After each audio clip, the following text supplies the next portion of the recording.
Hello दोस्तों, स्वागत है आपका हमारे YouTube चैनल में। तो देखिए, आज एक नए टॉपिक की चर्चा करनी है और वो है अंतरिम सरकार। और अंतरिम सरकार का गठन कब हुआ, कब घोषणा की गई थी और मुस्लिम लीग इस सरकार में कब शामिल हुई थी, उसकी चर्चा कर लेते हैं। तो हमने आपको पिछले वीडियो में बताया था कि जो है दिसंबर 1945 में भारत में आम चुनाव हुए, ठीक है। और जो कब से नहीं हुए थे, 1936-37 में हुए थे, तब से जो है भारत में कोई चुनाव नहीं हुआ था। तो इस चुनाव में और चुनाव में जो है कांग्रेस और मुस्लिम लीग जो है सीटें जीतती हैं। अब जो है सरकार बनाने की बात आती है तो अगस्त में जो है जो भारत के वायसराय थे लॉर्ड वेवेल, तो वो 1 या कहीं कहीं 6 अगस्त मिलता है 1946 को जो है सरकार बनाने के लिए पंडित नेहरू को आमंत्रित करते हैं, ठीक है।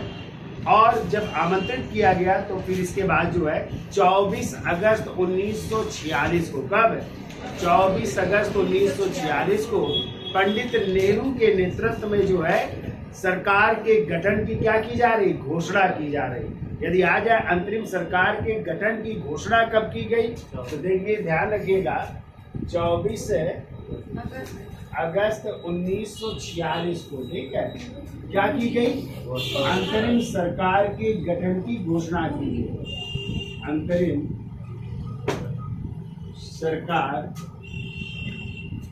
के गठन की घोषणा, तो ये घोषणा हो रही कब, 24 अगस्त 1946 को। और फिर आ जाए अंतरिम सरकार का गठन कब हुआ, देखिए 2 सितंबर 1946 को अंतरिम सरकार का गठन हो रहा है। अंतरिम सरकार का गठन हो रहा है, ठीक है। और ये अंतरिम सरकार जो है कितने सदस्यीय है, 12 सदस्यीय, ठीक है, 12 सदस्यीय अंतरिम सरकार का गठन हो रहा है। पहले इसमें मुस्लिम लीग शामिल है नहीं होती है, लेकिन 26 अक्टूबर 1946 को वायसराय लॉर्ड वेवेल के बहुत समझाने बुझाने के बाद जो है मुस्लिम लीग भी इसमें शामिल हो रही है। तो मुस्लिम लीग कब शामिल हो रही है, 26 अक्टूबर 1946 मुस्लिम लीग अंतरिम सरकार में क्या हो रही है, शामिल हो रही है, ठीक है। और मुस्लिम लीग के कितने सदस्य, 5 सदस्यों को इस अंतरिम सरकार में शामिल किया जा रहा है, ठीक है। जब मुस्लिम लीग के 5 सदस्य जो इसमें शामिल हो रहे हैं, तो जो कांग्रेस की 12 सदस्यीय मंत्रिमंडल थी उसके 3 सदस्यों को क्या किया जा रहा है, हटाया जा रहा है। 3 सदस्यों को जो है मंत्रिमंडल से हटाया जा रहा है, ठीक है। और इधर कितनी संख्या बची, 9, और 5 मुस्लिम लीग के सदस्य शामिल हो गए। इस तरह कह सकते 14 सदस्यीय मंत्रिमंडल का गठन हो रहा है, ठीक है। कितने सदस्य, 14 सदस्यीय मंत्रिमंडल का गठन हो रहा है, ठीक है। अब क्वेश्चन आता है कि इस अंतरिम सरकार के मंत्रिमंडल के जो अध्यक्ष थे वो किसे बनाया गया, तो जो भारत के वायसराय थे, तो वायसराय कौन थे, लॉर्ड वेवेल, ये भारत के वायसराय हैं। ये अंतरिम जो सरकार थी उसके क्या बनेंगे, अध्यक्ष बने, ठीक है। फिर आता है इसके उपाध्यक्ष कौन बने, इसके उपाध्यक्ष बनाए जा रहे हैं पंडित जवाहरलाल नेहरू। ध्यान रखिएगा, पंडित JL नेहरू इसके क्या बन रहे, उपाध्यक्ष या उपराष्ट्रपति भी कह सकते हैं, उपराष्ट्रपति, या भी कह सकते हैं कार्यकारी परिषद के उपाध्यक्ष भी कह सकते हैं, कार्यकारी परिषद के उपाध्यक्ष। तो कई पद इनको प्राप्त हो रहे हैं, साथ में प्रधानमंत्री का भी पद प्राप्त हो रहा है, ठीक है। तो ये सब कौन बनाए गए, पंडित जवाहरलाल नेहरू। फिर पूछा जा सकता है रक्षा मंत्रालय किसको मिला, तो सरदार बलदेव सिंह को। किसको मिला, सरदार बलदेव सिंह क्या बने, रक्षा मंत्रालय इनको मिला, ठीक है। ये रक्षा मंत्री बनाए गए। ऐसे डॉक्टर राजेंद्र प्रसाद को कौन सा पद दिया गया, खाद्य एवं कृषि मंत्री बने। क्या बने, राजेंद्र प्रसाद खाद्य एवं कृषि मंत्री बने, ठीक है। सरदार वल्लभ भाई पटेल को क्या मिला, गृह मंत्रालय एवं सूचना एवं प्रसारण मंत्रालय, गृह मंत्री एवं सूचना एवं प्रसारण मंत्री। यदि आ जाए अरुणा आसफ अली को कौन सा पद मिला? रेल मंत्रालय मिला। ठीक है। आ जाए शिक्षा मंत्री का पद किसको मिला? सी राज गोपालाचारी को कौन सा पद मिला? शिक्षा मंत्री का। यदि आ जाए उद्योग व आपूर्ति मंत्री किसे बनाया गया? तो जॉन मथाई को। किसे बनाया गया? जॉन मथाई को उद्योग व आपूर्ति मंत्रालय दिया गया। जबकि श्रम मंत्रालय का पद दिया गया बाबू जगजीवन राम। नाम सुना है?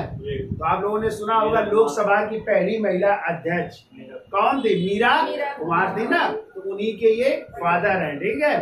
पापा हैं ये कौन? बाबू जगजीवन राम। और यदि आ जाए खान एवं जो बंदरगाह मंत्रालय था वो किसको मिला? भाभा जी को। CH भाभा को। तो इस तरह ये 9 सदस्यीय पहले कांग्रेस का मंत्रिमंडल था। 12 सदस्यीय था। बाद में जो है 5 जो है मुस्लिम लीग के सदस्य शामिल हो रहे हैं। तो देखिए मुस्लिम लीग के सदस्य बहुत पूछे जाते हैं। कौन से 5 सदस्य शामिल हो रहे हैं तो उनकी चर्चा कर लेते हैं। यहाँ तक समझ में आ गया? यदि आ जाए अंतरिम सरकार के गठन की घोषणा कब हुई? 24 अगस्त 1946 को। गठन कब हुआ? 2 सितंबर 1946 को। कितने सदस्य था? 12 सदस्य। बाद में मुस्लिम लीग भी इसमें शामिल हो रही कब? 26 अक्टूबर 1946 को। तो मुस्लिम लीग के कितने सदस्य? 5 सदस्य शामिल हो रहे हैं। तो कांग्रेस के 3 सदस्यों को हटाया जा रहा है। तो इस समय ये कितने सदस्य हो जाएगा? 14 सदस्यीय मंत्रिमंडल। लॉर्ड वेवेल को क्या बनाया गया? अध्यक्ष। जबकि उपाध्यक्ष का पद किसको मिला? पंडित जवाहरलाल नेहरू को। कार्यकारी परिषद के उपाध्यक्ष या प्रधानमंत्री। रक्षा मंत्रालय सरदार पटेल। तो इस तरह ये मंत्रालय जो है इनको दिए जा रहे हैं। देखिए मुस्लिम लीग के जो 5 सदस्य शामिल हो रहे हैं इस मंत्रिमंडल में, उनको कौन कौन सा पद दिया जाएगा? तो कई बार पूछा गया है कि लियाकत अली को कौन सा पद दिया गया। फिर देखिए मुस्लिम लीग के ये 5 सदस्य हैं। तो पहला लियाकत अली को याद रखिएगा। लियाकत अली। और इनको कौन सा मंत्रालय दिया गया? वित्त मंत्रालय दिया गया। यानी ये वित्त मंत्री बन गए अंतरिम सरकार में। ठीक है। और यही लियाकत अली है, ध्यान रखिएगा, जब विभाजन होगा भारत और पाकिस्तान का, तो पाकिस्तान के पहले क्या बनेंगे? प्रधानमंत्री बनेंगे। ठीक है। ये देखो दूसरा आई चुंदरीगर है। इनको कौन सा मंत्रालय दिया गया? इनको दिया जा रहा है वाणिज्य विभाग। कौन सा? वाणिज्य विभाग दिया गया। ठीक है। ऐसे जोगेंद्र नाथ मंडल, ये भी मुस्लिम लीग के सदस्य थे। तो जोगेंद्र नाथ मंडल को दिया गया कानून मंत्रालय या विधि मंत्रालय। क्या बने? ये विधि मंत्री बने या कानून मंत्री बनाए जा रहे हैं। 4थे सदस्य जो शामिल किए जा रहे हैं उनका नाम है अब्दुल रब नस्तर। क्या नाम है? अब्दुल रब नस्तर। और इनको कौन सा पद दिया गया? इनको भी अच्छा पद मिला, यानी संचार मंत्रालय का क्या बने? संचार मंत्री बने। ठीक है। और जो 5वां व्यक्ति था मुस्लिम लीग का जिन्हें ये मंत्रालय दिया जा रहा है उनका नाम है गनफर अली खां। गनफर अली खां।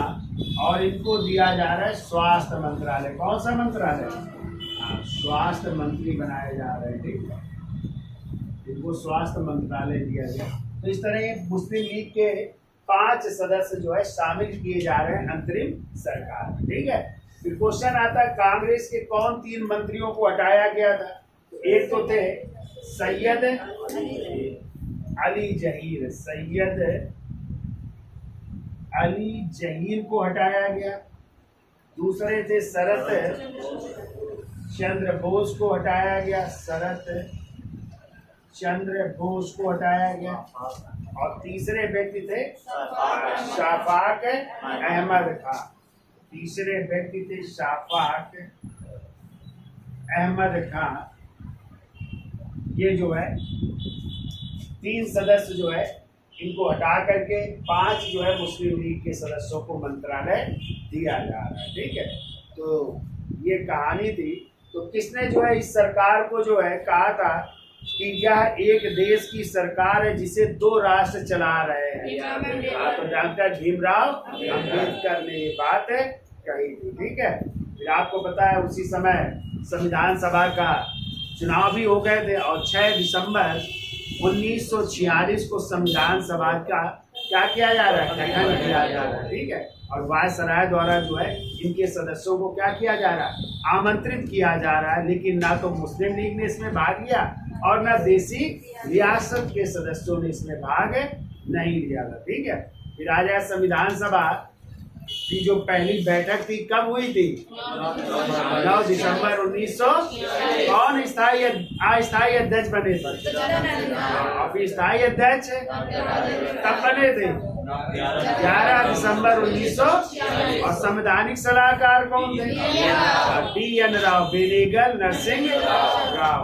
और उद्देश्य प्रस्ताव किसने प्रस्तुत किया था? कब प्रस्तुत किया था? 13 दिसंबर 1900। और यही उद्देश्य प्रस्ताव कब अपनाया गया था? 22 जनवरी 1900। और यही संविधान की क्या बनेगा? प्रस्तावना। प्रारूप समिति का गठन कब किया गया? 29 अगस्त 1947 को। कितने सदस्य था? कौन थे अध्यक्ष?